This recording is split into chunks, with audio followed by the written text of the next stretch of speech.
He walked into the club wearing a simple black turtleneck, no chain, no watch, no fancy shoes.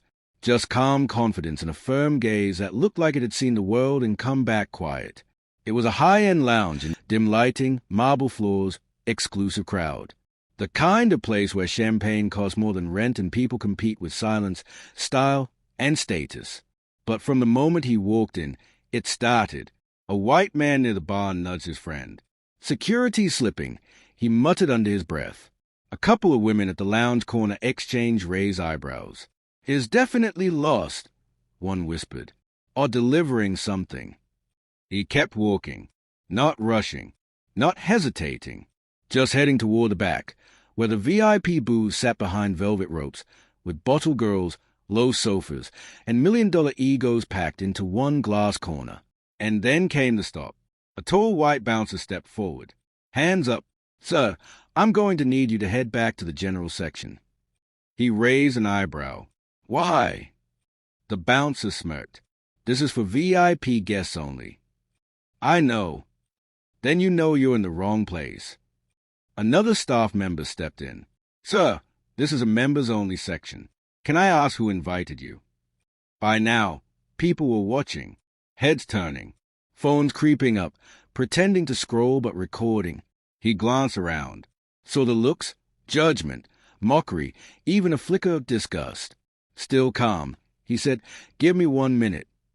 He pulled out his phone, sent one text.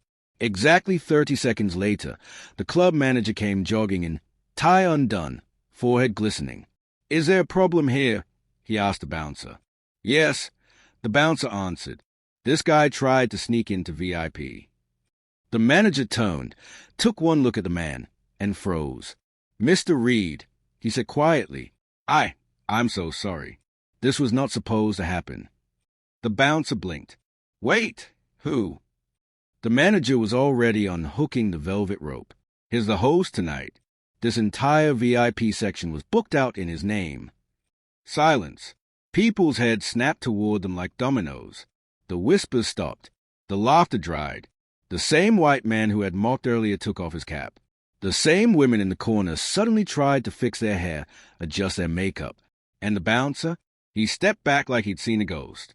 The man, Mr. Reed, walked past them all without a word, into the VIP lounge. His name lit up on the side wall in clean white neon. Reed and Rise, private celebration. But that was just the beginning.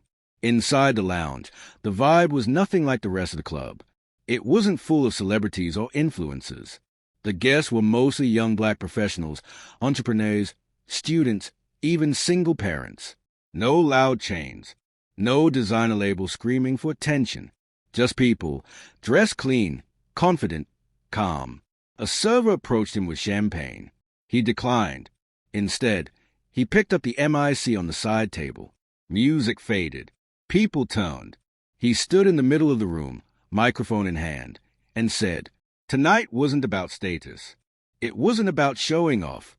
It was a test." He pointed toward the glass wall, where the rest of the club was still buzzing.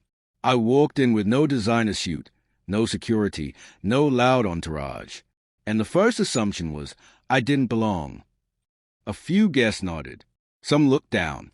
I booked this section not to celebrate wealth, but to confront something deeper. Because racism isn't always loud. It doesn't always scream the N-word. Sometimes it whispers, "You don't belong here." He paused. And sometimes it's so casual, we forget it's still violence.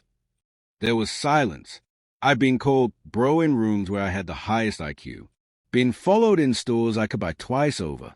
Been offered the diversity role in companies I founded.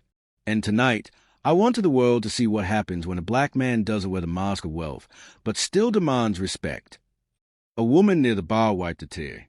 And to everyone here, especially my black brothers and sisters, remember this.